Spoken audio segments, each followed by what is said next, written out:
ये कैसे आने लगा? बचाओ, बचाओ, कोई मुझे बचाओ, मैं डूब रहा हूँ, कोई कोई मेरी मदद करो, मैं डूब रहा हूँ। हरीशपुर नामक गांव में एक मछुआरा रहता था जिसका नाम कुंदन है। वो अपने बूढ़े माता पिता के साथ रहता है। कुंदन एक बहुत ही गरीब घर से है। वो अपने गांव में मौजूद नदी से मछली पकड़कर उनको बेचकर उनसे कमाए पैसों से अपने परिवार का पेट पालता है। कुंदन, तुम्हारे पिताजी की तबीयत बहुत खराब है।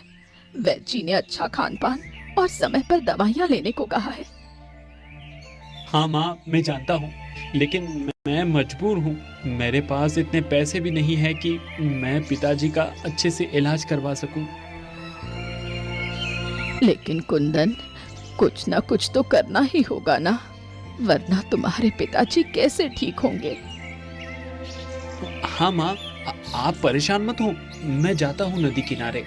आज कोई न कोई तो मछली मेरे जाल में फंस ही जाएगी, जिसे बेचकर मैं पिताजी की दवाई लाने की कोशिश करूंगा। ठीक है बेटा, जाओ, मगर रात होने से पहले लौट आना।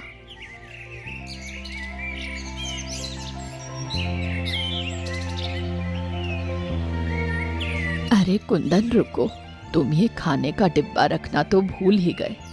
इसे अपने साथ लेते जाओ, पता नहीं तुम्हें वहां कितना समय लगे। ठीक है माँ, लेकिन मैं जल्द ही वापस आने की कोशिश करूंगा।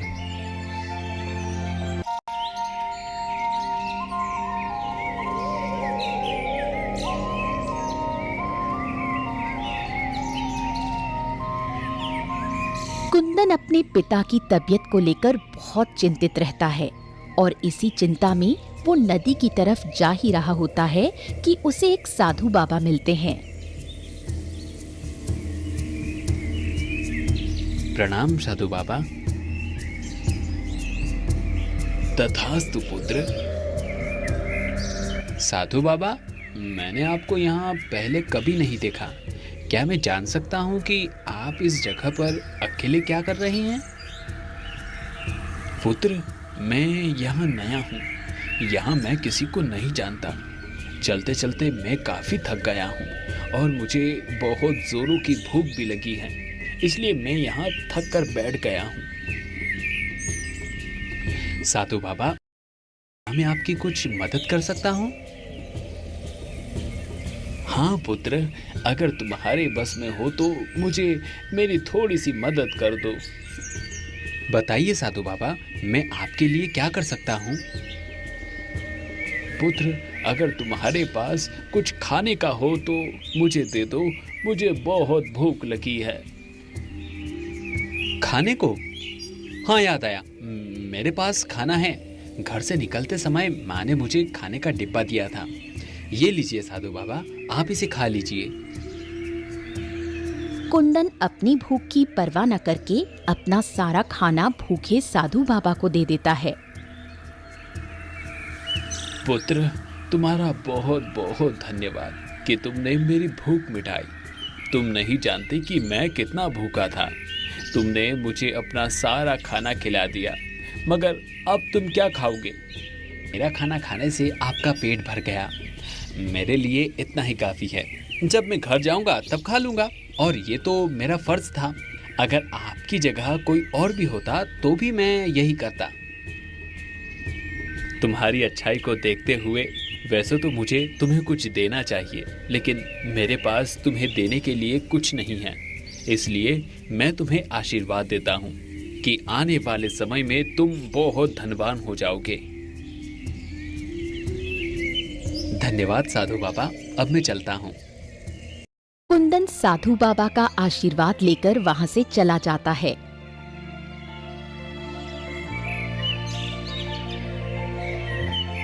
और फिर उस नदी के किनारे मछलियों के इंतजार में बैठ जाता है।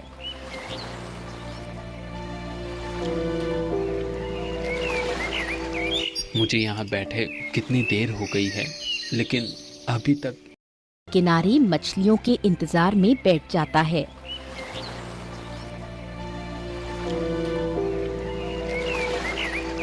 मुझे यहाँ बैठे कितनी देर हो गई है, लेकिन अभी तक एक भी मछली मेरे हाथ नहीं लगी। अब मैं क्या करूं? अब तो शाम होने वाली है और मुझे बहुत भूख भी लग रही है। अगर मेरे पास खाना होता तो मैं कुछ देर और इन मछलियों का इंतज़ार कर लेता, लेकिन मुझे कुछ ना कुछ करके इन मछलियों को तो पकड़ना ही होगा, वरना मैं पिताजी के लिए दवाई कैसे लेकर जाऊंगा।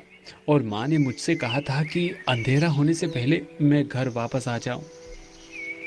कुंदन नदी के किनारे बैठे बैठे अपने माता पिता की कही हुई बातों को सोच ही रहा था कि अचानक से उसके जाल में एक मछली फंसती है।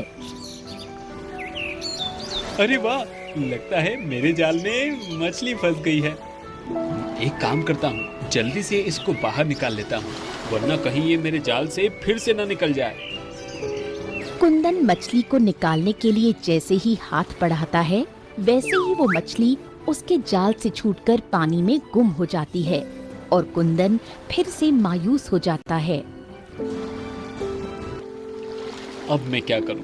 इतनी मुश्किल से तो एक मछली मेरे हाथ आई थी, वो भी मेरे जाल से छूट गई।